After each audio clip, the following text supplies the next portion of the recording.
This episode is brought to you by KPMG. As a business leader, how can you innovate, build trust, and move forward in a digital era? KPMG can help by bringing together the right talent and technologies, generating insights that spark opportunities. To explore their thinking, visit read.kpmg.us/opportunities. How could you possibly hate the new podcast, Gavin? You have nothing to do with it. Look, all I said is I don't care for country music. It just sounds... Australian. Cretin. The following podcast contains... You cannot say filth, flying filth in front of people. explicit language.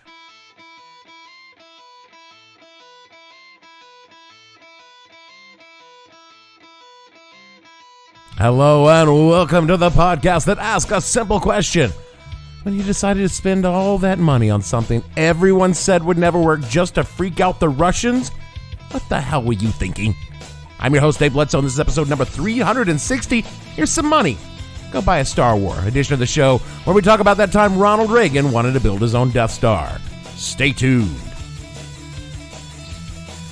The What the Hell Were You Thinking podcast is brought to you by Moishi Space Laser. Made by Jews, but it's okay for Goyim to use. Are you looking for the latest orbital space laser technology? Maybe you want it for missile defense. Maybe you just want to scare your anti-Semitic neighbors into shutting the hell up. You shouldn't use Moishi Space Lasers.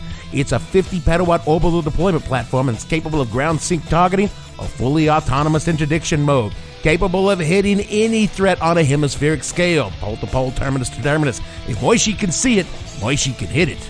Stop living in fear.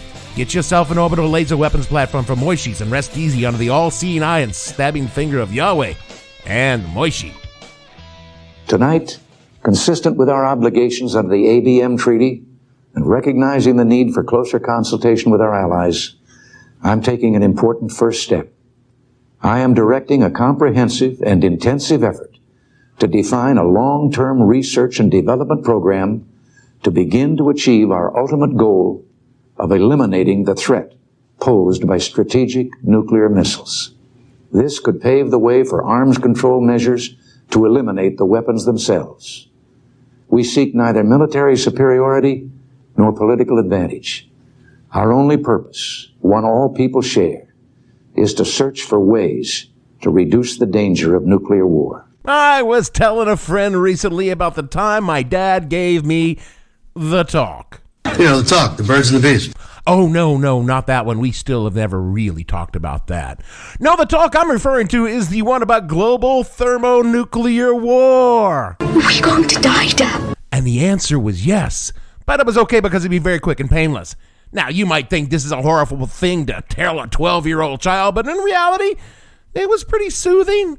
You see, we'd recently joined the military, and Ronald Reagan had recently become president, and for the first time in about a decade, the idea of nuclear war went from, Everything will probably be fine, but just... quickly towards... The world is going to end? In about 6 months. So I said, Dad, are we going to get nuked?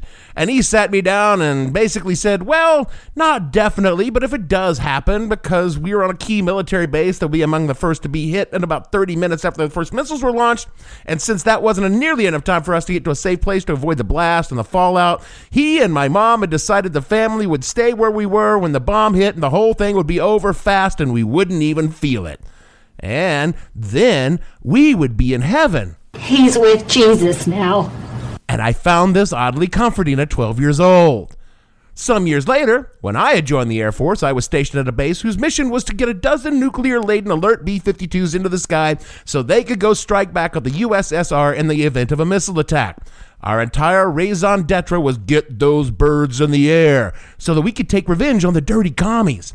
One night, I was drinking with a grizzled old sergeant who was probably all of 27 years old, and I rather naively asked, so, Sarge, once the bombers take off, what do we do then?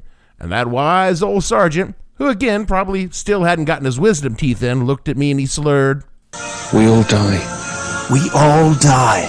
And at 19 years old, I did not find this answer oddly comforting. Indeed, I found it quite terrifying. Now, I probably would have felt different if we had actually gotten Star Wars.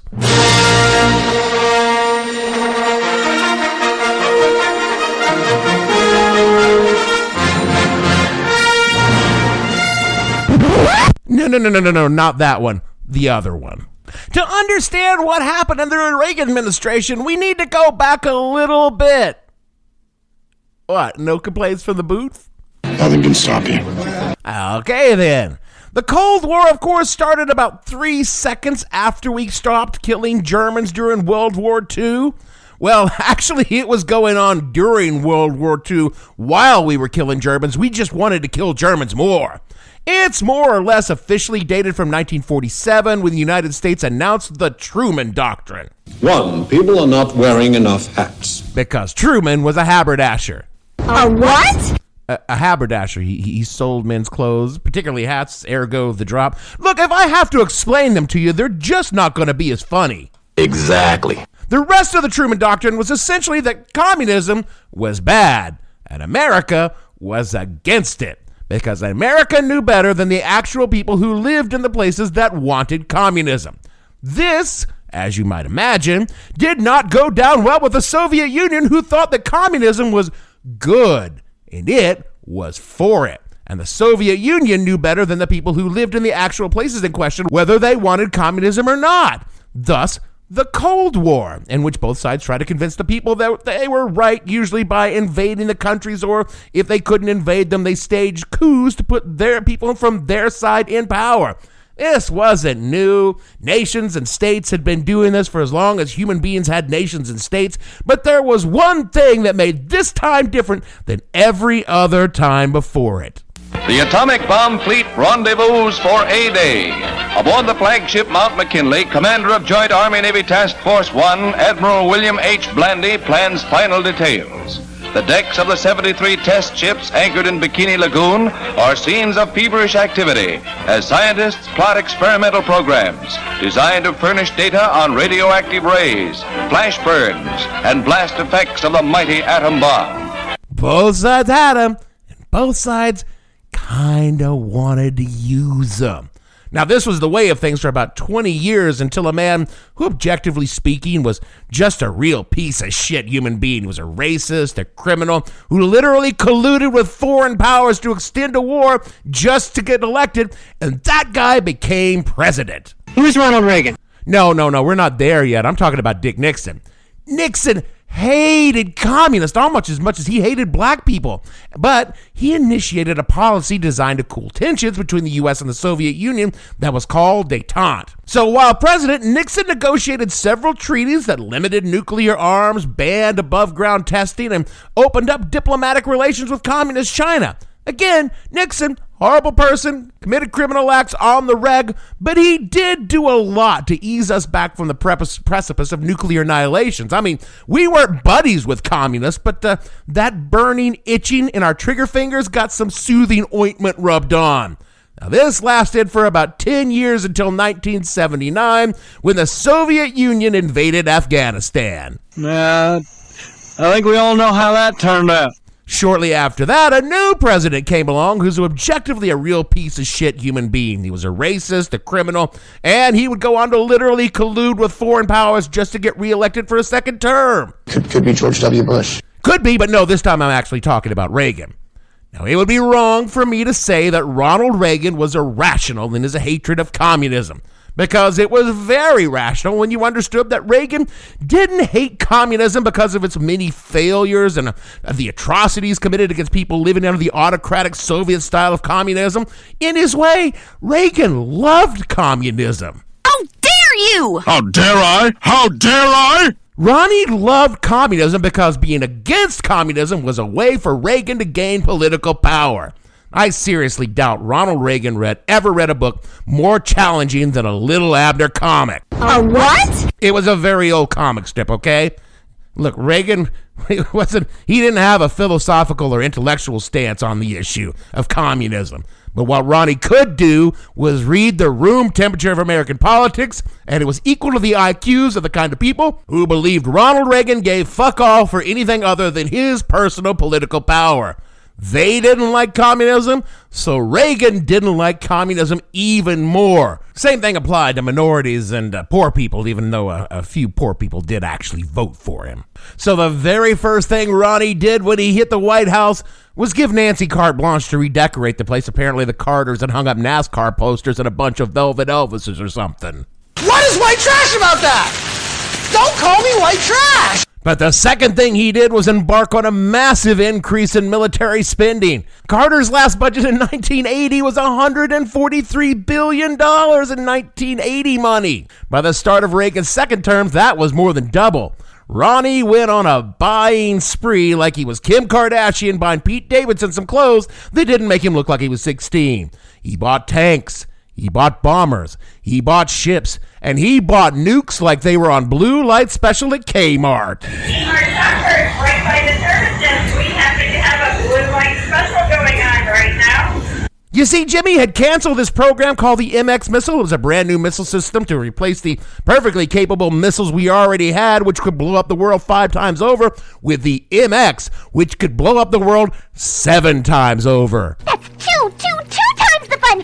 He expanded all the military services, and that's how my dad came to be an officer in the Air Force, because we needed more troops and officers to use all that shiny, cool new shit Ron was buying on credit. And oh, it was on credit, pod friends. You're still paying for Ronnie's military-industrial supermarket sweep. In 1983, Ronnie had a big idea. Now, some of you might know this, but I bet a lot of you don't. Ronnie's big ideas almost all came from watching movies. The war on drugs? The Reagans watched 9 to 5. 9 to 5 has the critics raving on overtime. Bingo. The comedy hit of the season, says CBS Radio. I'm no fool. I killed the boss. You think they're not going to fire me for a thing like that? Playboy magazine calls it the liveliest office party of the year. And the New York Daily News says Jane Fonda, Lily Tomlin, and Dolly Parton make a terrific team. 9 to 5 from 20th Century Fox, rated PG. Now playing at a selected theater near you. According to an article by A.S. Hamra on bookforum.com, quote, it was the use of marijuana by the women in the film while sharing revenge fantasies against their boss that angered the Reagans. The scene would have been truly funny, Reagan explained post-screening, if the 3 gals had played getting drunk, but no, they had to get stoned on pot. The Reagans seized on something harmless but illicit in 9 to 5 that allowed them to justify their disappointment with everything else in the film and with what it reflected in modern life. The movie also reminded them of their opposition to the Equal Rights Amendment, but they glommed on to what Nancy later called the notion of drug acceptability. The First Lady alluded to it in 9 to 5 when she introduced her Just Say No anti-drug campaign, unquote. But his biggest, most expensive idea was a movie he saw in 1983. Now, my old heads out there will know that a little movie called Return of the Jedi hit the screens in 1983. Surely you can't be serious. I am serious, and actually I kind of think it's hot when you call me Shirley. This bloated toy commercial movie had 2 premises. The first, that an advanced technological society with the ability to exceed the speed of light and blow up entire planets could be stymied by 3-foot-tall Muppets with literal sticks and stones. And second, that the Death Star 2 Imperial Boogaloo was protected by a powerful shield that prevented attacks, which is why they had to fight the Muppets. In hindsight, I guess we should all be thankful that Ronnie went for the giant space shield rather than breeding 3-foot-tall Muppets, as far as we know. Now, some of you might quibble that Jedi wasn't released until May of 1983 and that Reagan announced his Star Wars program in March, to which I would say to you, you think Ronald Reagan couldn't get an advanced screener of the movie? And also, fuck you, these are the jokes, get your own podcast. Sitting in the Oval Office, the B-minus movie actor gave the speech to the nation, a portion of which you heard at the top of the show, in which he said this, quote, I call upon the scientific community in this country, those who gave us nuclear weapons, to turn their great talents to the cause of mankind and world peace, to give us means of rendering these nuclear weapons impotent and obsolete, unquote. And also see about the tiny Muppets. No, he didn't say that, but he was probably thinking it. Ronald Reagan called it the Strategic Defense Initiative, but everyone else immediately named it what it really was. Here's some money. Go see a Star War. The SDI system, which the White House and Pentagon angrily insisted it be called even while Ronnie was sitting at the Resolute desk with a model of the Millennium Falcon making pew, pew, pew noises, was, according to Britannica.com, quote, intended to defend the United States from attack from Soviet intercontinental ballistic missiles by intercepting the missiles at various phases of their flight. For the interception, the SDI would require extremely advanced technological systems yet to be researched and developed. Among the potential components of the defense system were those space and Earth-based laser battle stations, which by a combination of methods would direct their killing beams towards Soviet targets. Air-based missile platforms and ground-based missiles using other non-nuclear killing mechanisms would constitute the rear echelon of defense and would be concentrated around such major targets as U.S. ICBM silos. The sensors to detect attacks would be based on the ground, in the air, and in space, and would use radar, optical, and infrared threat detection systems, unquote. Here, you know what? That didn't sum it up. Let this ominously awesome sounding 80s narrator explain everything to you. Here, an artist's projection of the president's vision. Fanning into space, a layered defense to protect the country from nuclear devastation. U.S. spy satellites would watch the world below, detect Soviet missiles blasting off, compute the position and speed of each missile, alert battle stations in space, on Earth. The first response. Space-based kinetic energy weapons fire high-speed projectiles from hypervelocity guns, intercepting enemy missiles as they are boosted through the atmosphere. Popped up into space, Earth-based nuclear-powered X-ray lasers fire their radioactive rays. Attack rays from land-based excimer lasers are redirected by huge mirrors orbiting in space. Chemical lasers fire beams that burn through the shell of the onrushing missile. Particle beam weapons with pulsing rays join the attack. Still over the atmosphere, the missile bus ejects its cargo, multiple nuclear warheads.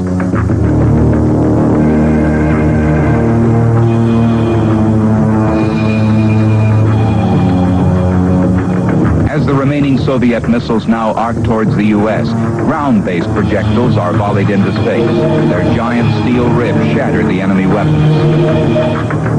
The final minute. The surviving warheads enter the atmosphere above the United States, are attacked by laser-equipped planes. Earth-based lasers and ABM rockets eliminate the last warheads. That sounds fucking awesome! Words like particle beams, microwave energy weapons, kinetic kill vehicles.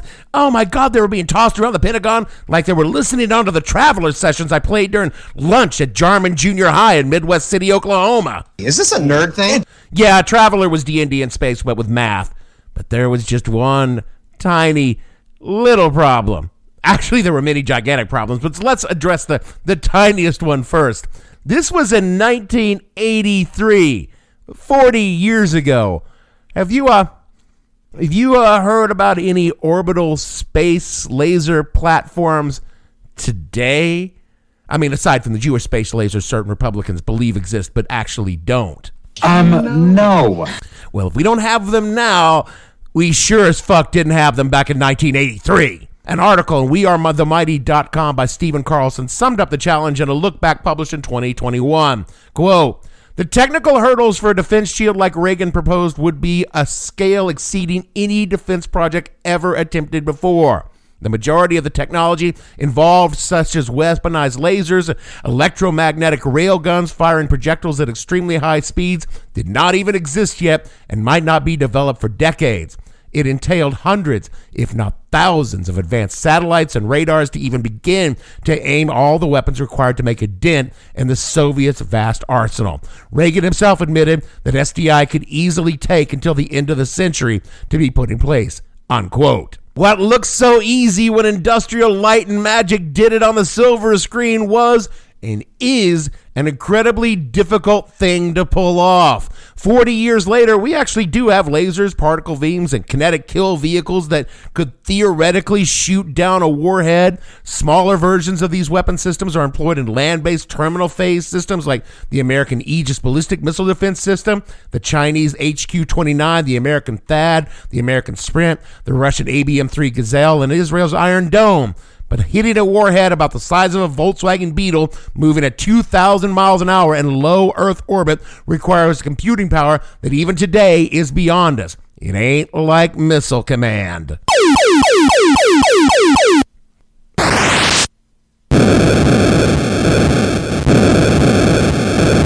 Which was an arcade game that came out before probably most of you were ever born.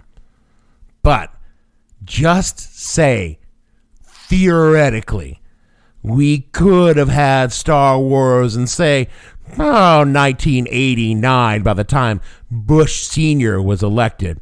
What do you think the Soviets would think if we could suddenly shoot down all their missiles, but we still had our missiles pointing at them? They're going to shoot first and ask questions later. Yeah, that was going to be a little bit of a problem. You see, once upon a time, the United States had sort of a crude anti-ballistic missile system way back in the early 60s called the Zeus. Now, the Zeus wouldn't have worked, but that was okay because the Russians had their own anti-ballistic missile system that wouldn't have worked either. So we could still nuke each other happily until the Earth glowed like those little plastic dinosaurs that kids put on their bedroom ceilings. And since these ABM systems were so ludicrously expensive and since they did so much work, we happily agreed with the Soviets that we would get rid of them during the aforementioned period of detente. In fact, we signed and ratified a whole treaty, the anti-ballistic missile treaty with the Russians, that specifically forbade either side from developing and deploying the exact kind of thing that Bonzo's best buddy was proposing to deploying and developing. And this little thing quite reasonably made the Soviets say, "Нет, нет," to the whole idea. But the boys in Moscow were not the only ones who had questions. Our NATO allies couldn't help but notice the system as proposed only seemed to cover the North American continent, if it existed, which it most certainly did not. It didn't take them long to rightly point out to their American allies that this idea sort of left them in the motherfucking cocksucking wind. Particularly the Germans, who shared a border with East Germany and the rest of the Iron Curtain, and they could be nuked by one guy who had a particularly strong pitching arm. Their reaction was, "Was zum Teufel hast du dir dabei gedacht?" Which, according to Google Translate and my D-11th grade German, says, "What the hell were you thinking?" That's your name, dude. Even if we could develop and deploy such a system, the system would only cover the United States, and our friends across the pond were having none of that shit. And you did not want Margaret Thatcher pissed at you. Even Reagan was scared shitless of that iron bitch, motherfucker. The Atomic Heritage Foundation sums it up thusly, quote, "The allies of the United States in Europe, particularly those in NATO, were also alarmed by the development of SDI. Throughout most of the Cold War, American nuclear power was the primary deterrent which prevented a Soviet invasion of Western Europe. With SDI, the Europeans feared that the United States would no longer provide this defense." As U.S. Ambassador to Canada, Thomas Niles explained, "Okay, so like the Europeans there saw SDI as like an indication that the U.S. nice Sounders had at least theoretically was interested in like backing away from the commitment to Europe and building like that their Fortress America with this high tech system that would protect us, but not them, And French President Francois Mitterrand, God damn, I love French politician names, for example, was very vocal about his concerns regarding SDI. I'm opposed to the idea of this SDI. I perceive it as a potential opportunity for, perhaps, how you say, a first strike. It is obvious that the SDI will not replace nuclear weapons, but will become a substantial addition to existing arsenals. Although they protested the development of SDI, the opposition of the United States European allies had little effect on the program's development, unquote. The thing was, and still is, The reason we've never used nuclear weapons, aside from that one time when the United States just wanted to make sure they worked on little yellow people they didn't like very much, is that if we did use them, that was it. It's like the old grizzled sergeant whose car insurance had recently dropped because he turned 27 told me way back when I was a young'un. We all die. We all die. Mutually assured destruction. Like the QAnon shitheads say, where we go one, we go all, and where we're going is extinction. It's proved a remarkably durable deterrent to Armageddon since 1947. So it stands to reason if one side suddenly had the possibility of not going into extinction, then your side should say fuck it and nuke the shit out of the other side before they develop the ability to shoot down your missiles. You didn't see that in Return of the Jedi, did you doddering old dipshit? And on top of all of this, no one thought this thing would ever work. Back to the Atomic Heritage Foundation quote, the announcement of SDI shocked officials around the globe. To many, it was as unexpected as it was provocative. The Secretary of State, George Shultz, explained prior to the president's speech, even the possibility that the United States might seriously seek to defend itself from nuclear attack seemed outlandish. After President Reagan's speech, what had seemed outlandish became the agenda for debate. Can you be sure of an impenetrable shield, asked Shultz. What about cruise missiles? What about stealth bombers? What about the ABM treaty? What about our allies and the strategic doctrine on which they depend? Under Secretary of State Lawrence Eagleburger likewise critiqued, the president seemed to be proposing an updated version of the Maginot Line, the interwar defensive fortification of the Franco-German border, which gave France a false sense of security, unquote. And you know who else didn't think for a fucking second that it would actually work? Ronald Wilson Reagan? Yeah, here's a scam. Oh, I know that hagiographers of Ronald Reagan. A what? People who say Ronald Reagan was a fucking genius rather than a feeble-minded huckster. They all say that Reagan never thought of SDI as a bargaining chip and was sincerely committed to developing the program as an end to nuclear weapons. But come on, even Reagan, who intellectually was slightly brighter than, say, linoleum, and they would never be developed even in his unfortunately long lifespan. But they were a good piece of propaganda. The Christian Science Monitor wrote in 1985, quote, when asked a straight up or down question, people, for the most part, say they approve of Star Wars work. According to many recent polls, in a Gallup survey released this week, 61% of respondents said yes when asked, would you like to see the United States go ahead with the development of FDI or not, unquote. Though, to be honest, even in the article from 1985, this was caveated like a motherfucker with the fact that most people didn't understand what the fuck SDI was, but just thought that Star Wars was really fucking cool. Nothing ever changes. But on top of that, Reagan knew the Russians would freak the fuck out and immediately start spending shit tons of money to make their own Death Star that also wouldn't work just like ours. His logic was simple. We had more money to lose on the project than the Soviets. Again, from the Atomic Heritage Foundation, quote, the Strategic Defense Initiative was ultimately the most effective, not as an anti-ballistic missile system, but as a propaganda tool which could put military and economic pressure on the Soviet Union to fund their own anti-ballistic missile system. This possibility was particularly significant because during the 1980s, the Soviet economy was teetering on the brink of disaster. Well, why can't we just lean on the Soviets until they go broke? Quipped Reagan, unquote. And if it was a scam on the Soviets, it was a double scam on the American people. Just one of many during the Gipper's 8 years in office. By the time Reagan left office, the program had more or less spun down and was officially canceled by Bill Clinton in 1993. But it continues today in reality. And you know what it cost the American taxpayers? $30 billion in 1993 money.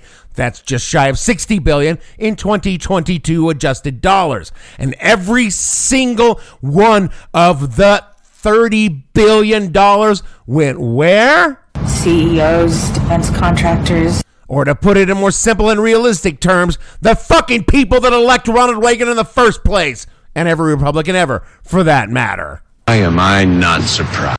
And on top of that, Ronald Reagan began the dismantling of every social safety net he could get his fucking monkey masturbating hands on, so the seed money for his fake-ass program came from the poor and minority communities and went directly into the bank accounts of the worst fucking human beings on the planet. And if you think that wasn't the plan all along, then you probably voted for Ronald Reagan in the 80s, and you're voting for Donald Trump now. Look, I'm a personal beneficiary of Ronald Reagan's delusional defense spending. It literally lifted my family out of poverty and provided us a very comfortable middle-class lifestyle where I could have my own Star Wars toys. Though I never did get the Millennium Falcon, but I digress.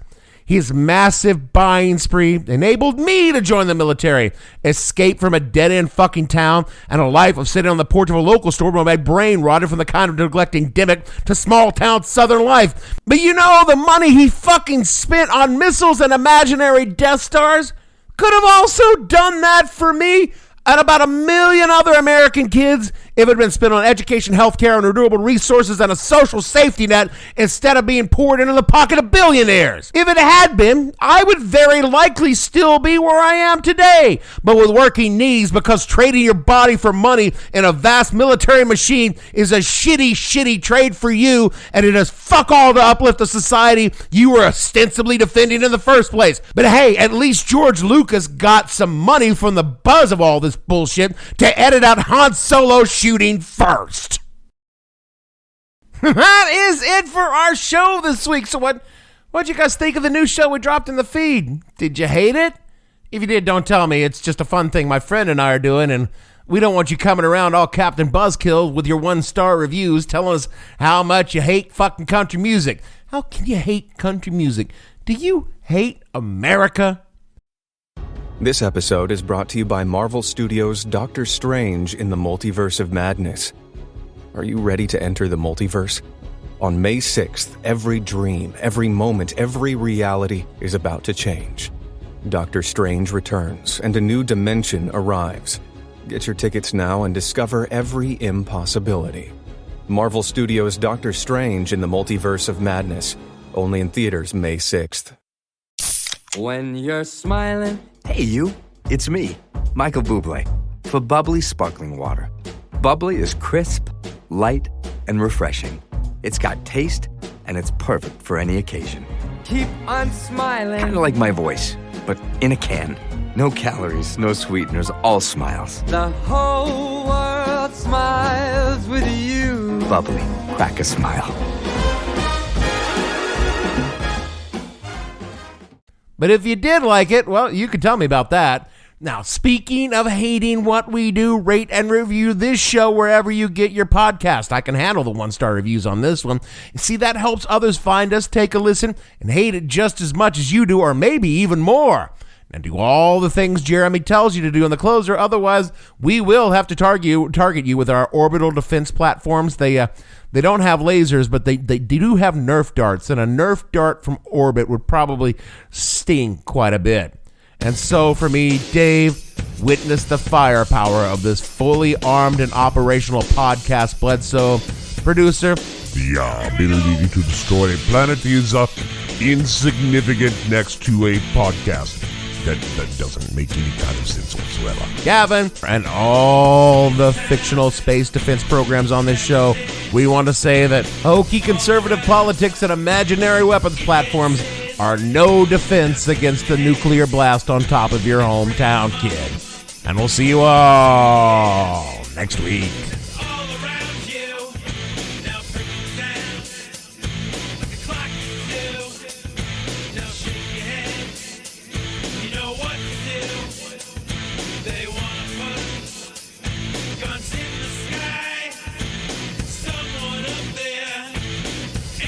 What the Hell Were You Thinking stars Dave Bledsoe and features Gavin St. James and several fictional minions. The show is produced by Kimberly Steele and a part of the Seltzer Kings podcast network. You can find more information on the show on their website, whatthehellpodcast.com, or on Twitter at @thehell_podcast, or on Facebook as What the Hell Podcast. Thanks for listening. I have no ending for this, so I take a small bow. Take that, Ronald Reagan.